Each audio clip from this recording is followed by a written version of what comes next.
You never expected that. Your family didn't arrange that marriage, did they? That's right.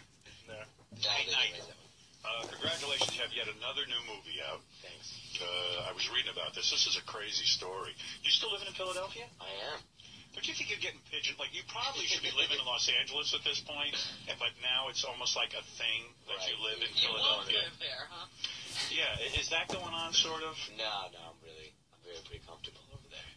Why wouldn't you? Wouldn't it be easier to get movies done? There's a writing community out there. There are creative people you should probably be talking to about films. Like, in a way, aren't you sort of sequestering yourself in Philadelphia? Well, not for the creative reasons. I mean, in the end, I write the stuff and all that stuff, you know. But you don't want to work with anybody else. No, it's not that. I think that there is a drawback there that they don't. I don't see them at lunch and the restaurants, and we don't go to each other's kids' birthday parties and all that stuff, and so they can think of you as an outsider, stranger. Well, I was just reading the strangest article. Like, apparently all of Hollywood is waiting for you to fail now. Well, definitely. He's feeling pressure. You know what it is?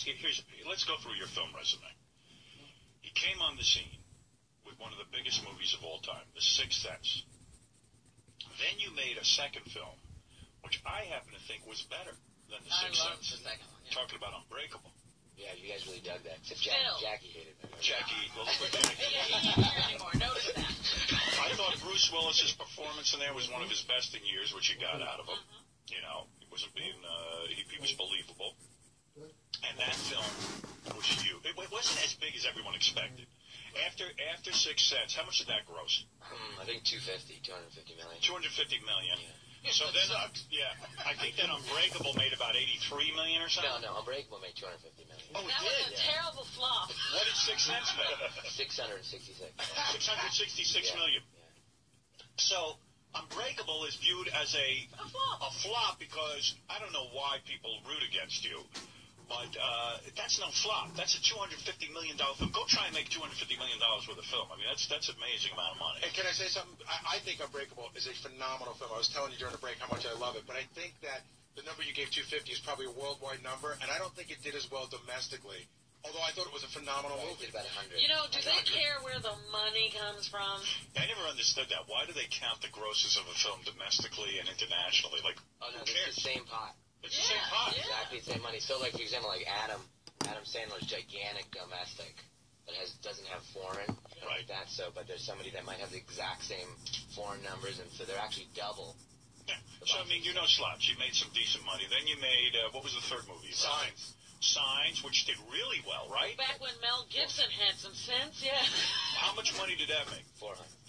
400 million. Yeah. I mean, now, I'm making a point here. Just stay with me. Okay. It's 400 million. Then you did the movie with Ron Howard's daughter. Yeah, The Village. The Village. Yeah. How much did that make? 270. $270 million. And they still said that was a disappointment. Well, that was actually the third most profitable movie of the entire year behind Spider-Man 2 and Shrek 2. Yeah, because what did it cost you to make that movie? It was like 60. 60 million. Yeah, but everybody was saying at the time, oh, Village is not doing so well. I don't know. Look, I'm telling you, I don't know who they're holding me to, but... And you've made Hollywood how much money at this point? I think 1.6 billion or All something. right, so here's my point. So you made 1.6 billion for Disney. Disney made all those movies. You have this incredible relationship with Disney. Right. 1.6 billion. Can you imagine making actually, I did make 1.6 billion for a company. And more, yeah. Look where I am. You know exactly how I That's feel. right. So $1.6 billion. Right. That's theaters only. That's not DVD, that's not TV. Oh. There's another billion on DVD. Wow. So you've made about $3 billion for this. About $2.5 billion for this company. So now you come up with your next movie, which is the movie you're out promoting now, and that's Lady in the Water. Correct. Okay. Starring Paul Giamatti, Right. and Ron Howard's daughter again. Right. What's with you and Ron Howard? What, do you have a hard on for Ron Howard? You want to die with him? I mean, she's good, but why not use a different chick? What's Well, I tend to kind of use people more than once. Like Joaquin, I used twice. Right. Bruce, I used twice. That kind of. You in love with this bitch or what? What's going on She's here? a good lady. Well, you got a heart for her, right? No. You like working Nothing with like her? that. Very your views? professional. Very professional. I'm sorry you got married young. He says Did you see that story about Peter Cook we were talking about? Yeah. You got a 19-year-old assistant? So, I should have brought you in for the last segment. You publicist was out there freaking. Those girls aren't going to be in there. He's like, no. So listen to this story. See if I got this right. Okay, okay, I'll correct you if you got it wrong. All right, so you had an idea based on a story you used to tell your kids. Correct. That there was a lady living in the pool at your house. Right, this is one of the bedtime stories I told the kids. Which is so bizarre because the story my kids loved the most when they were young is we had Pool Monster. It was this guy who lived in the pool. Are you saying that M. Night ripped you off? Yeah. No, but I can relate to this. It was called Bubble Monster. And the Bubble Monster would come out, and you know what? I thought it was a dumb story. Maybe I should have made it into a film. Look at you. It was really bad. Disney would have thrown you out, too. Yeah, my story wasn't as elaborate.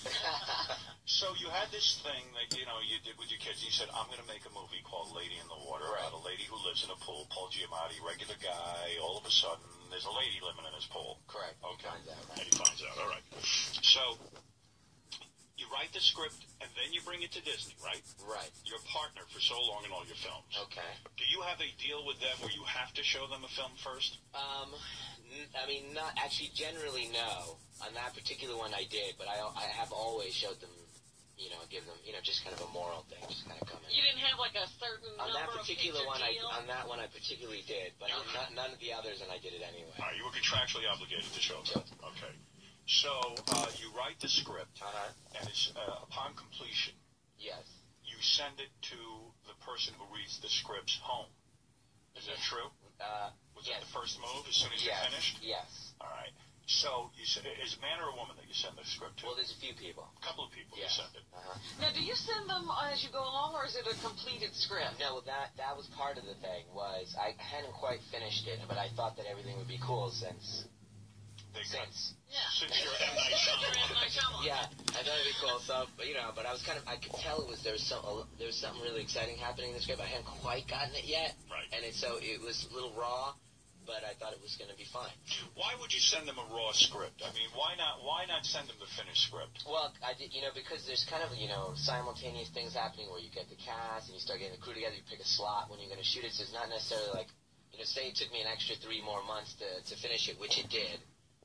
That time we could be spending setting it up, and, rather than doing it linearly, we could be a little bit more efficient with it. So it was just that kind of, hey, we're all going to make this, so let's just... For future film writers out there, is it a mistake to send a raw script to anybody? Absolutely. Now you've learned that. Absolutely. Okay. Well, yeah, I mean, the thing was, I think, that I didn't realize at the time, that, you have to just always just finish it. People don't have the vision to just, to see the frame of the house and say, it's going to be great. A lot of people can't. Even the people that do it for a living. That's right. Sometimes people don't have vision. Okay. Just finish it. So you send it. Now, you started to become upset because when you sent the script over, one of the women who's supposed to read it wouldn't even read it. Okay, well, now you're starting to reference a book that was written about me. Okay. A reporter's version of what happened to me over the last year. You're saying that book is not true? Not that it's not true. It's his take on the events that happened. But wasn't it true that what you felt was they came to you, had a meeting